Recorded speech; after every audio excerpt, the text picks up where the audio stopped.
my name is Lindsay, and I invite you to my series on youth rights, age discrimination, and the Constitution of the United States of America. The purpose of this series is to highlight the gross inequalities that America's youth are currently facing when it comes to employment, the drinking age, the smoking age, the voting age and taxation without representation, the age of majority, curfews, medical decisions, living situations, mandatory public education, abortion and parental consent notification laws, age-based segregation on public property, and the attempts of the youth to expand their rights so they align with the rights of the people who are older than them. I, your narrator on this journey, am the president of the UTSA chapter of the National Youth Rights Association, which is basically the quote-unquote junior version of the American Civil Liberties Union, which fights for the civil rights and civil liberties of all of America's citizens. The NYRA, as we will call it from here on, works for the same goals the ACLU does, except it focuses on the youth, thus the whole youth rights part of their name. Now, unfortunately for my chapter, we have been unable to find an advisor to make it official for UTSA standards, so if you're a UTSA faculty or staff member, feel free to message me.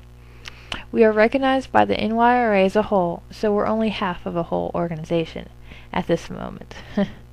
The first thing we're going to talk about is the all-encompassing status offenses, which include everything I just mentioned except maybe employment, but that sort of counts, and I suppose abortion as well. Status offenses are offenses that would not, I repeat not, under any circumstances be offenses or crimes if an adult had committed them. It's quite simple, really. This is an example of age discrimination. And what is age discrimination? Age discrimination is discrimination based on age. Yes, if you are under 18, you are by definition being discriminated against. There are so many things you cannot do that someone 18 or older could do. There are also some things an 18-year-old can't do that a 21-year-old can.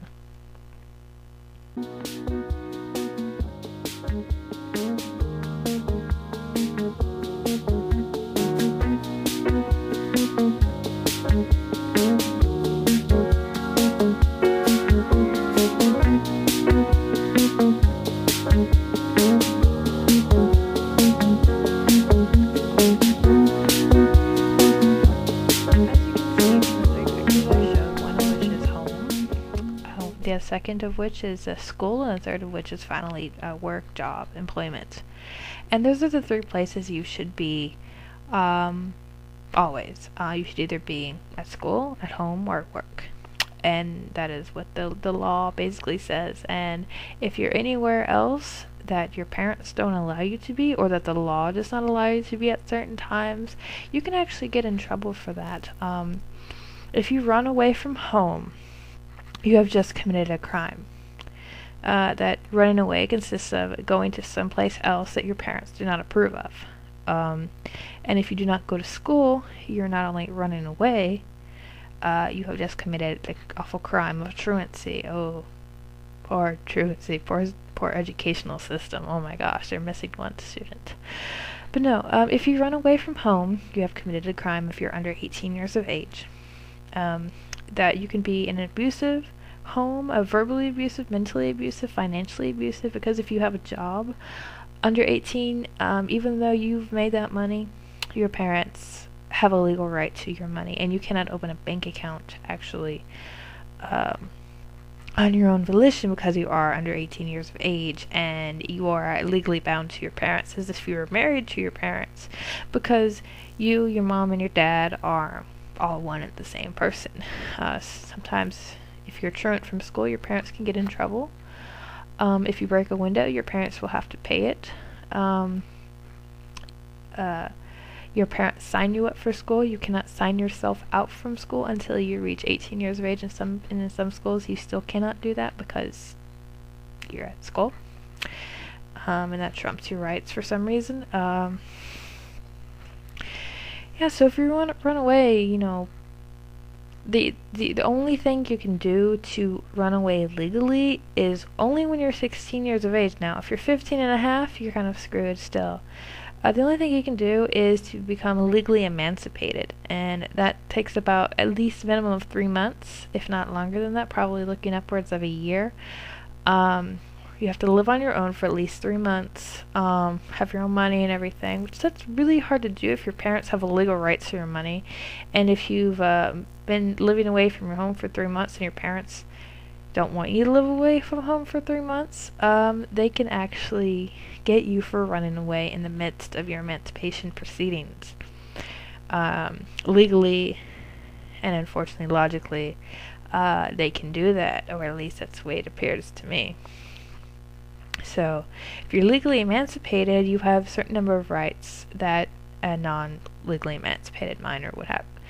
On your license, they'll show this little thing instead of, be like, they have like under 18 and under 21 markings on some licenses or IDs. If you don't have a license, you'll have a state ID, and it'll say emancipated minor on it, which means you're still a minor, absolutely, positively, since you still have the disabilities of a minor, which is a legal term for it. Disabilities of minority. Some of the disabilities will be removed, and of course a disability isn't an inhibition, it is a prohibition.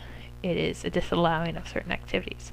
But once you have become an emancipated minor, you can sign contracts, you can consent to medical treatment. Yes, if you're 16 years old, 15, 14, and you're not a foster child, at least in the very least in the state of Texas, you cannot consent or refuse medical treatment. Your parents can tell the doctors to physically hold you down, struggling, kicking and screaming.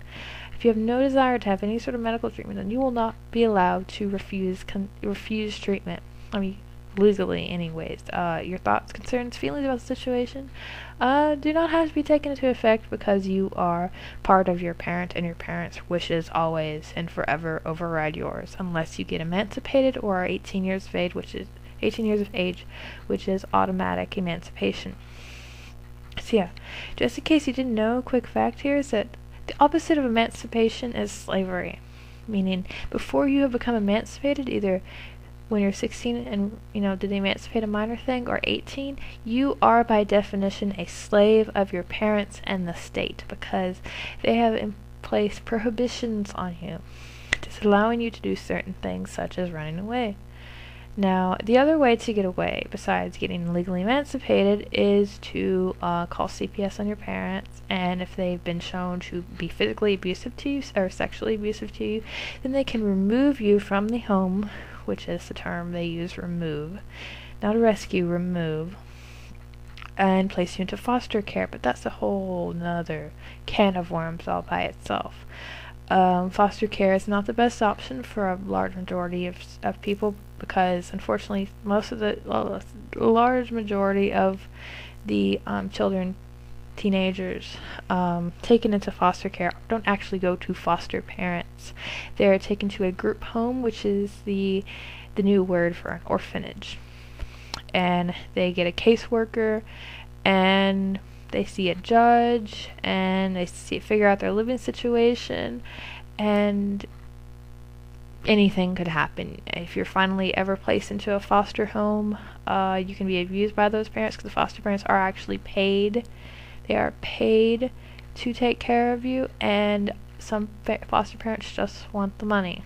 That is unfortunate, but it happens. They try to prevent that from happening, but it still does sometimes regardless. And that's just about it for running away. This is getting pretty long, so I will stop here, and just something to think about. If you're under 18, you're trapped. You are a slave to your parents and to the state, as the opposite of emancipation is slavery. When Abraham Lincoln signed the Emancipation Proclamation, which was not by any means legally binding at that time, it was